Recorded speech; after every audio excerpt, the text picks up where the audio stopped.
My father in the Lord always says that life is in stages, men are in sizes. Hear me. Truthfully, life is in stages.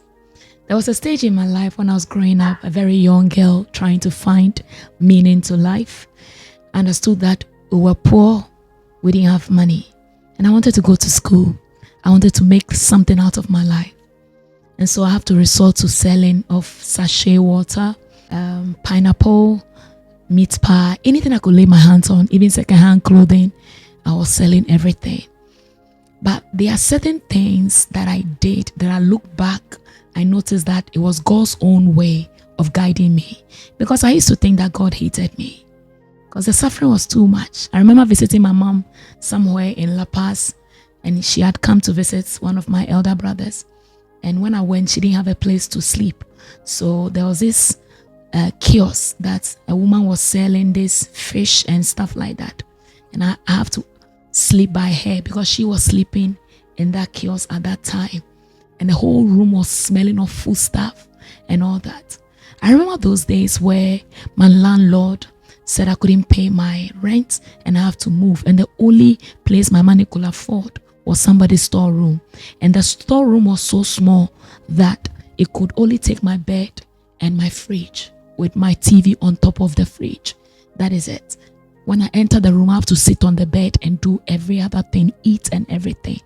There were times that waking up, I didn't know where to find food because the only thing that will be in my refrigerator will be pure water or sachet water.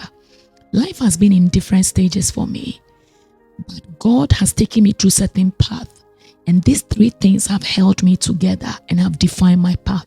One is meeting Christ. Listen, to me, Jesus is not a fable. To me, Jesus is not a religion. It is a lifeline.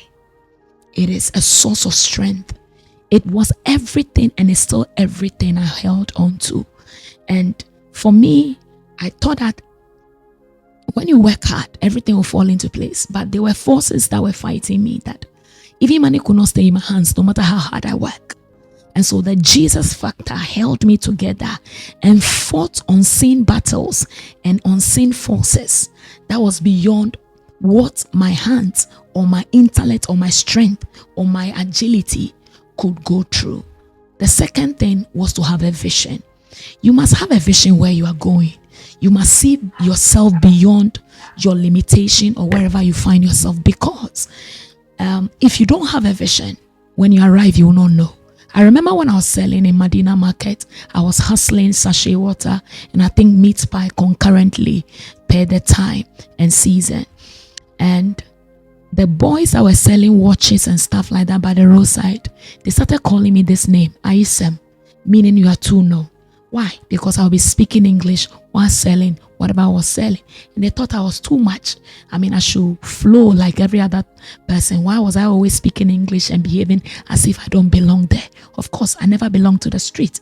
I saw myself beyond the street. And so I fought myself out of the street because I saw myself as somebody who was great, somebody who was mega, somebody who has something to say that somebody will want to hear.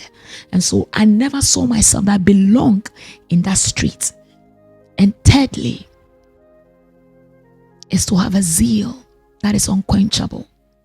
People will try to define you. Even where I am today, even though the battle is not the same, it's still after my character, it's still after my strength, it's still after my passion. Because it comes in different shapes. The higher you go, the higher your demon. And because of how I was trained by life, I still don't give permission for people to walk over me. I define my path through the lenses of the Holy Spirit. I know Jesus is for me, and so my future is bright.